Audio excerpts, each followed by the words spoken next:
ng ating video. Talagang putol-putol siya. Sorry naman. Ayan, para may hasalan to ang ating tinola. Ganito nga na putol-putol ang ating video. Ayan, saglit lang. Anuhan lang natin tong ating luya para maisalang na natin. Ayan, shoutout po sa iyo, Kuya Danny. Ayun, tinatanong niyo kung nasan daw yung asawa ko. Ayun, nandun na nga po sa kabit. Pinabayaan ko na po silang magpagkasiya sa buhay.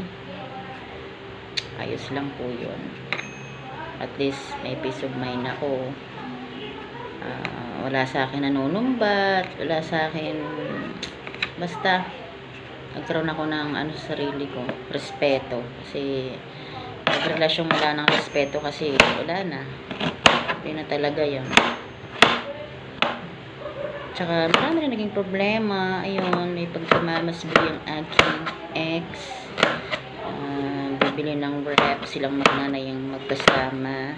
Hindi man lang tinanong yung asawa kung anong gusto. So, kaya okay lang yun. Wala naman na akong ngayon sa kanila. Ayos lang yun. At saka shoutout sa kabit ng asawa ko. Ayan. Hindi ako magpapaanal kasi para kabit ka habang buhay. Ang pang-asar ko sa iyo. Hanggang ganyan ka na lang, Neng. Kabit ka forever. Kasi malandi ka eh. Alam mo may asawa yung asawa ko. Legal na kasal. May mga anak. Pumatol ka. Eh di malandi ka. Sa'yo yung asawa ko. Pero sa dokumento, at pag yan namatay, akin din naman lahat. Legal akong asawa eh. Kabit ka lang eh. Shoutout sa'yo. Yung iyon na yung asawa ko, walang problema. Kaya ayun. Kasi may nagtanong sa akin mga subscribers na sa daw ang asawa ko. Kaya ayun, nabanggit ko lang din. Wala po akong asawa, nasa kabit na. Okay lang po ako.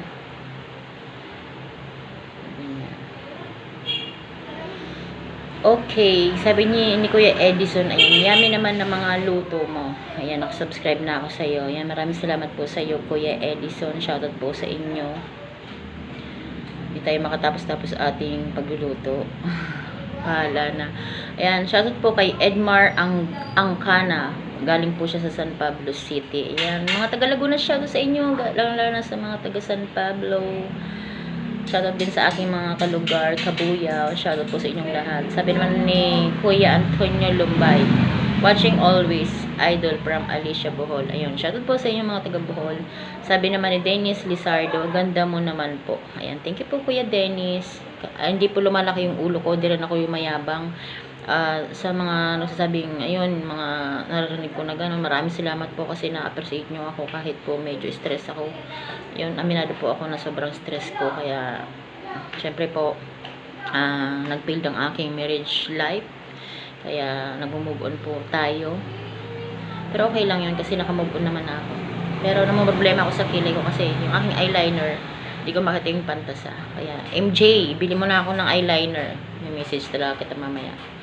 Ayan, thank you rin po sa aking new subscriber, si Jans or si Susana Baskakoba. Ayan, thank you so much kay Marna Ibias, kay sa aking kapitbahay. Galing din po sa Binyan, Laguna, kay Jason. Ayan, shoutout sa inyo. Galing sa Misamis Occidental, kay San. Ayan, thank you so much. Bilis-bilisan na natin kasi baka mapuno naman ang ating cellphone. Kuya Dean, ayan, thank you rin po. Galing shoutout po kay Dennis Alfonso, galing sa Hala Rizal. Ayan, sa mga taga Rizal, shoutout po. Galing sa Bulacan naman, shoutout sa mga taga Bulacan, kay Jan. Ayun, thank you Jan. JC from Cavite, ayun, thank you so much sa you, JC from Cavite. Shoutout sa inyo. Galing din po sa Valenzuela, ayun. Ayan, shoutout po kay Kali. Taga Pampanga naman, ayun, shoutout po kay Ayon. Mga na-shoutout ko na to, inulit ko lang. Galing naman from Cebu, kay Kurt. Ayan, thank you Kurt sa pag-subscribe. Ito na galing naman po sa Commonwealth QC to, kay Bacon. Ayan, thank you po Bacon. Punta ka dito sa Baguio. Ayun, shoutout po sa mga taga Baguio, kay Ronnie Abellera. Ayan, thank you po Sir Ronnie. Shoutout po sa mga taga Baguio, masarap po dyan, malamig. Shoutout din po kay Marlon De La Cruz.